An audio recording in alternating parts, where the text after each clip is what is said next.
Hey guys, what's going on? Today I want to talk to you about my gay anxiety. And when I say this, what I'm talking about is the negativity that can swirl around inside of our heads, what it means to be gay in a heteronormative world. Things like leaning into PDA when you're gay, not finding someone to share your life with, the mean-spiritedness that exists within the gay community, holding on to your looks as you get older, and dealing with what that means as we live in this image-driven world. And lastly, stepping away from the party world and the things that aren't serving us. So if any of these things sound of interest to you, then please stay tuned and watch this video all the way through. Don't forget to like, subscribe, and comment. That helps this in the algorithm world of social media, and that is greatly appreciated. So getting to the topics at hand, the first thing that came to mind when I was thinking about the anxieties I felt through my gay life. This one specifically is something that I've thought a lot about as I've had boyfriends and I'm with them and we're out in public. I'm not someone who needs to be super physical all the time with my partner, but there was times in New York City when I would be walking on the street and I could feel myself wanting to hold my boyfriend's hand, but feeling really uncomfortable to do so because I was aware that this was not the norm.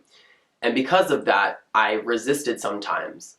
But then there was moments where I said, you know what, F this, I'm gonna lean in, I'm going to follow my heart and do the things that scare me. So I would go to take my boyfriend's hand, or I would go and give him a kiss. And I often found in those past relationships that some of these boyfriends just weren't comfortable with that. PDA is not everyone's thing. I get that completely. But I knew that these guys loved me and liked touching me and kissing me and being with me. So it definitely was, I think, something that they also had about that anxiety of what it means to be gay in a heteronormative world. And that was something that was tough to navigate, and still something that I find myself navigating as I'm dating. And I think it's easy to act as if this has changed a tremendous amount, but in real life, the practice of it is still something that's really hard for a lot of people. And if I can lend any words of wisdom to anyone out there who is going through the same kind of anxieties about wanting to touch their partner in some way that is normal, my piece of advice to you is to lean in.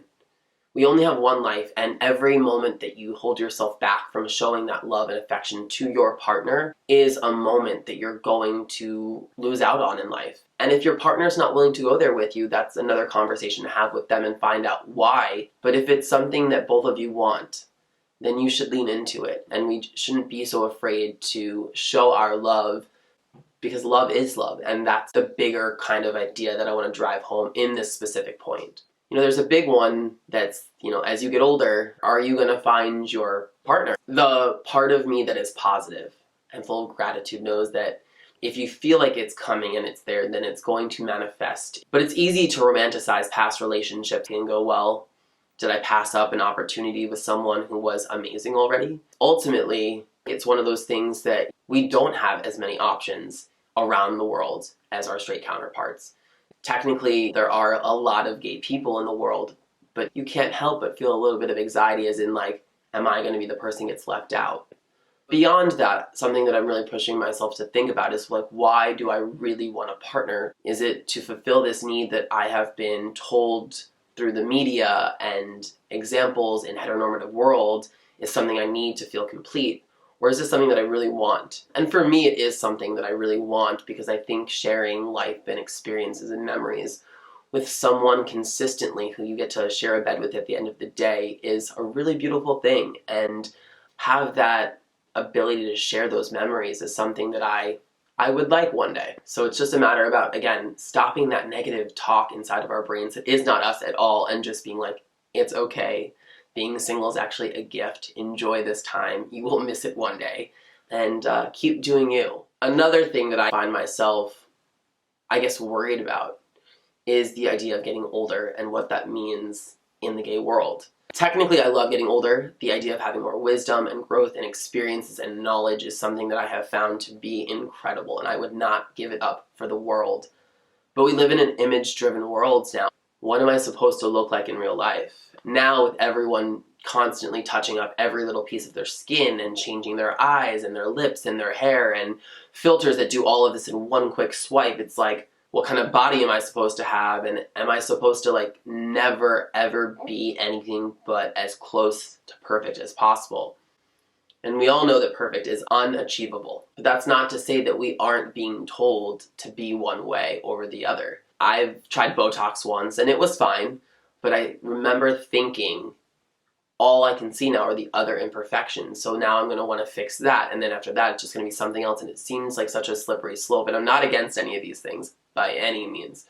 But I do think that we need to be mindful of, like, why are we so worried about the outside when it should be the inside that should mean way more to us? I'm still a work in progress on this. You know, even just for this video, I thought, like, do I put on some sort of like concealer under my eyes so I don't look as tired? Do I cover up any blemishes? Just was like, no. For like the little bit of time that this video is going to be watched, does it make that much of a difference? And to me, the answer is no. But we have to lean into what our truth is, and it's a confusing thing because you want to look good, and as you get older, things change. You get hair in different places, your body doesn't bounce back as quickly. And so again, it's a confusing cycle to get stuck in your head, but ultimately it's something that I want to champion others to think about just why. I'm not saying one way is right and the other way is wrong. I'm just saying continue to think about what it is that we're doing and the why more than anything. The next thing I want to talk about is something that I've talked about before, but it's this general meanness that exists within the gay community. And I think we're watching a big wave of change happen as we talk about cancel culture. As someone who has been on the receiving end of lots of mean-spiritedness from my own community, it's taxing. And I would be a complete liar if I say it didn't affect me and bother me in some way, especially because my intentions have always been pure and kind and wanting to help and evolve. And you can only get so much into a 15-second clip on a story, or have so many people read the full caption that you post with a picture on something like Instagram. I think we need to be mindful of each other. And again, think about the why. Like, why is it that we feel the need to go and put some sort of negative energy into someone else's life? And my answer to that is always that it's just our own form of projection within our insecurities that we don't want to analyze for ourselves, because it means we'll have to actually look in the mirror, and that is scary if you're not doing the work. I've watched countless clients through life coaching, other people that I just observed from afar, you know, evolve and change and step into why they feel they need to behave a certain way.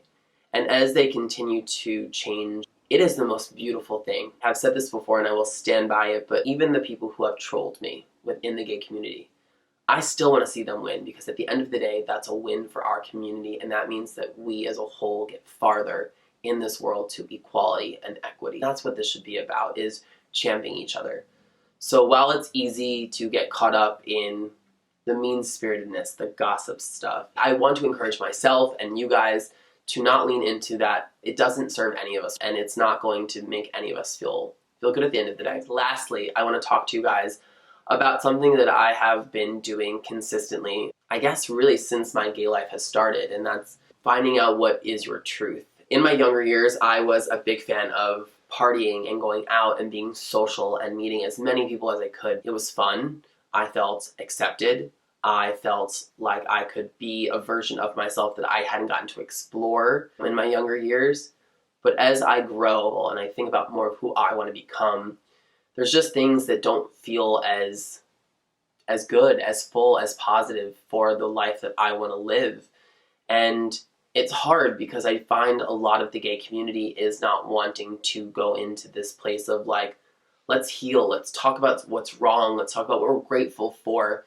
It's more like, let's get wasted and stay up till the wee hours of the morning and feel good on this kind of like fake high, but let's not sit in our actual higher elevated place. And I'm not saying, again, that one way is right and one way is wrong.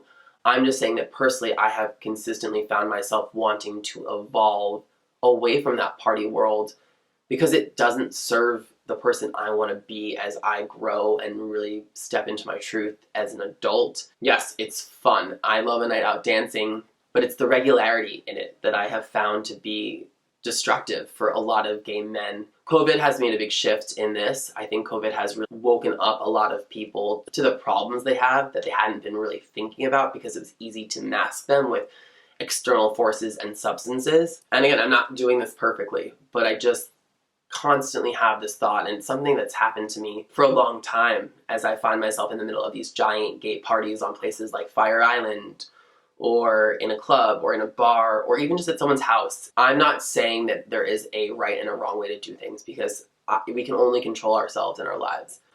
But what I am saying is that I have found that I am having a harder time relating to people and wanting to be in those situations than I used to. It makes me think like, well, where do I find those other communities? Where do I find the people that want to act like I want to act in real life? You know, I'm really grateful that we've created this community here online. It's much more difficult to find in real life, and again, it's so fun. Do not get me wrong, it is so fun. But because of that, we need to be mindful of how much fun is enough fun. I think that's the main thing I really want to push as the main message in this video is, when is enough enough? There's something so powerful about being gay. You know, it's the only club that you cannot buy your way into and you have to be born into. And it is such a privilege and a gift and truly glorious. It truly is incredible. But I think it's a community that has still so much hurt and trauma in it that we need to do better for each other and really figure out, how do we get rid of this gay anxiety for ourselves and for the people around us. And I'm excited to continue this conversation. So thank you for staying with me this whole time. I know these videos can feel long, but this is subject matter that's really important to me. As always, please feel free to leave a comment, a question, anything. Engage with this video. I want to keep these conversations going. So let's see where this goes. Again, I'm excited to hear what you guys have to say. And yeah, I'll talk to you guys soon. Much love as always. Over and out. Bye, guys.